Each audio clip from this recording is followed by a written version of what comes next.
शरीफ लड़की के सामने आई रहिया पर भूखा वाले कुकुरा कुल केतनो भूखिया मुड़ी नीचे करके वो अपने घरे चल जाई। लेकिन है जौन कटहिया कुतियावा होले इन्हन के सामने में तू थूकू देबा न त ई कहिया की करे दो वाला मुही के देख के थूकले का। पता न उ दिनवा कब आई जब मेहरारू जुट के गईहा की खाला खाला ये दुल्हा रखल खिचड़ी। आ बाबूजी कहिया की रुक रुक अब हइन मत खई है, दू चकवा मिल जाए दे।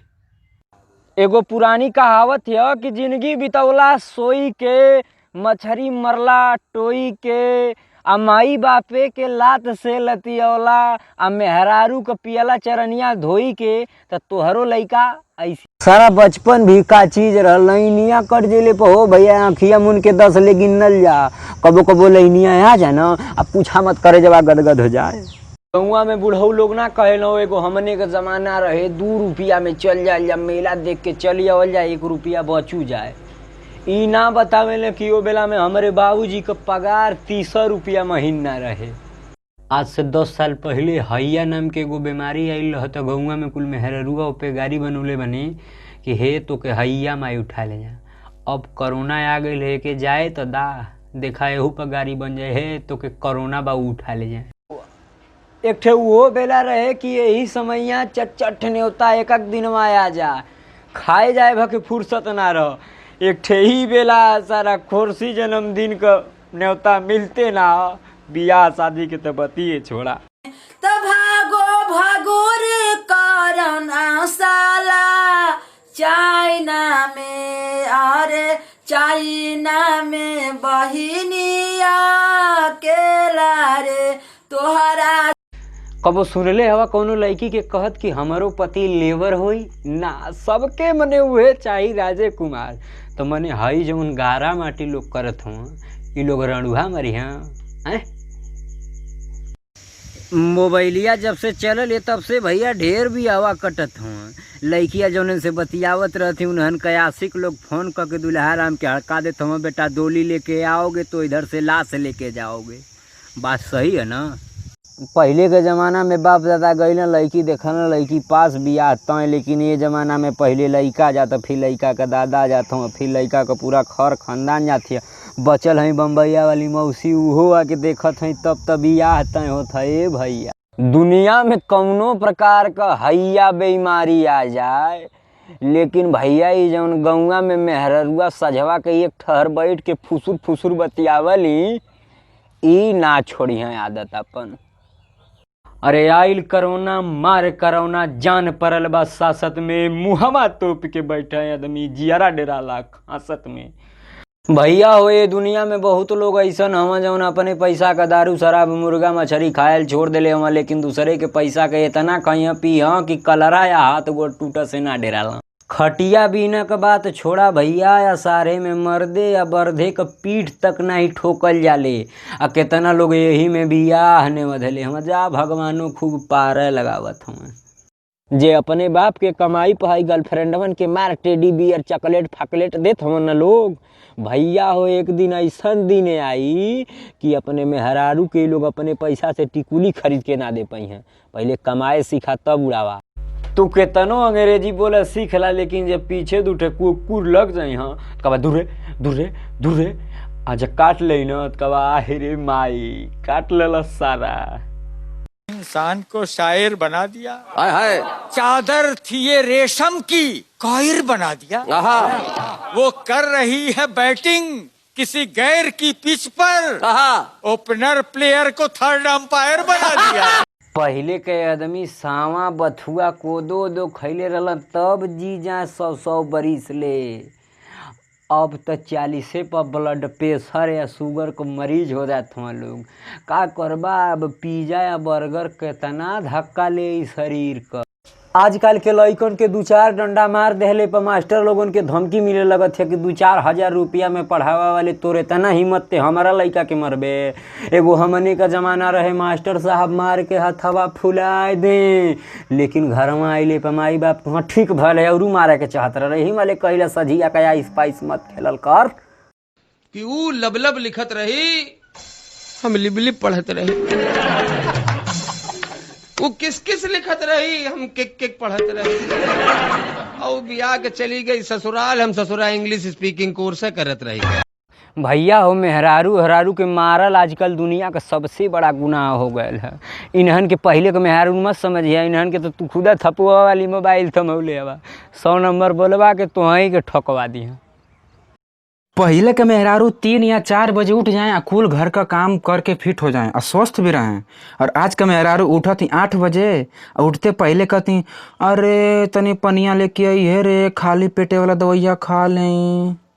पहले के आदमी बियाह भइले के 10-10 साल बाद तक अपने ससुरारी के मुँह नहीं देखा, लेकिन भैया हो एक ठो ई बेला आ गई है सदिया तय हो तो देरी ना हो था लोग ससुरारी चौक जाता हुआ छेना लेके आ यही कुल के चक्करवा में कितना लोगन का बियाह वो कट जाता। भैया हो आज हमके मालूम चलल कि दिल्ली बम्बई में कमाए वाले मजदूर होना, नहीं तो पहले कुल कमा के आवे तो गौआ में कहे ना कि हम कंपनी में सुपरवाइजर हैं, मोके कंपनियाँ बहुत माने ले हैं, अब काहे भगावत। पहले का नाम बदमिया मुनकिया किस्मतिया फुलमतिया कमलौती रमौती फलनिया ढेकनिया होत रहे, आजकल के नाम हीना रीना टबीना चल गई है। इलेवे में बुढ़वा आतरात का हम बोली न पावन मने ले ही न पावन। सदिया होले तो नए नए में सब हिंदी में बतिया वाला कि क्या जी क्या कर रही हो आ क्या कर रहे हो। ई तो मने बाद में न केसिया आवेले कि का रे ते पियल ना छोड़बे जाई नहीं है। कहाँ रे जिंगुरुआ, कहाँ जा रही है? जनाना के लाई जा। अरे अरे बाप रे बाप, अरे बाप रे बाप, भाग साला यहाँ से। जनाना लोग के चक्कर में साला यही सब हो, तो अब मूड खराब हो गए। आ लाई जा तब जनाना लोग के। भाग साला, अब नहीं, अब पूरा गाड़ी उड़ी तोड़ ताड़ के हटाओ साला, हटाओ ये सब। आज पता चला कि हिंदुस्तान में लोग दारू पीने से पहले छींटा क्यों मारते हैं। वो जो एरिया होता है उसको पूरा सैनिटाइज करते हैं। जब तू ज्यादा पिए खाए लगबा ना तो जवन तोके पिए खाए सिखौले रही उहे तोके बुद्धि देवे लगी कि जौने पैसवा के पियाला वही का फल फ्रूट खरीद के खैता तो कितना अच्छा रहत। वो एगो कहतिया है ना कि बहरे लंबी लंबी धोती घर में बथुई का रोटी। अब रोज तू पी के बजा है 1500 मैंने का होला, हम इतना के तो रोज दारू पी जाइला आ घरे जेले पर कुल लइका तोहर जंघेवा पर घूम तो तोहरे के हंसले का करिया आदमीन का एक क्वालिटी तो है भैया, सरकारी नौकरी रहे कि ना रहे लेकिन मेहरारू जिला टॉप 100% मिली। लड़की कुल 200 रुपया का पर्स लेके गांव भर देखा गलियां कि मने हाँ हम ले हैं पर्स, लेकिन लड़का 1000 रुपया का दारू पियले के बाद भी बाबा इलायची खा लेला काहे कि केहू के महक न एके कहला सादा जीवन उच्च विचार। आजकल के लड़किन के साड़ी पहने के दे देबा तो 4 घंटा प्लेटे सेट करे में लगा दी हाँ, आ कहीं उल्टा पल्ला मारे के पड़ गई तो 2 घंटा ओहू में धला। पहले के मेहरारून की बातें मत करा यार, हर फोटोए में साड़ी नजर आवे। पहले का लड़का ना जा लड़की देखा माइए बाप के पसंद से शादी हो जाए। पहले का लड़की ना पाओ मोबाइल बतियावे खातिर, लेकिन आजकल के लड़की 8 महीना पहले से कहते हैं जयमलवा पर शेरवानी पहन के या सूटवा में ना ठीक लगबा। ए भैया कहाँ जाता रहो? जा तानी अपना ससुरारी, बताओ तोरा खातिर का ले आए? हमें कहे के कावा अपना साली के ले आइयो, हम कैसे प्यार करनी। समय समय का फेर भैया ये बेला में ओहू के टच का मोबाइल चाहत है जौन कहनी कि ए बाबू यही में करे पापा का नाम लिखल है वही पर फोनवा लगई बा। भैया हो मानत है कि भदेली कराही में खैले से बियाहे में बारिश होले, लेकिन ई कौने जन्म का बिगड़ले रहला लोग जेकर कोरोना के वजह से बियाहवा कट गयल ह। सोच के जरूर बताइए। इंटर लिंटर 10,000, बीए बोरिंग 20,000, ई कुल पहले के दहेजन का रेट रहला भैया, लेकिन आजकल दुचकवा ओहू के चाहत ह जेकर एको बिस्सा खेत ना ह। हाय बेबी, कैसे है? एकदम मस्त। वो कौन है रे? ये मोर दोस्त। हाय। अबे कुछ बोलना। I love you.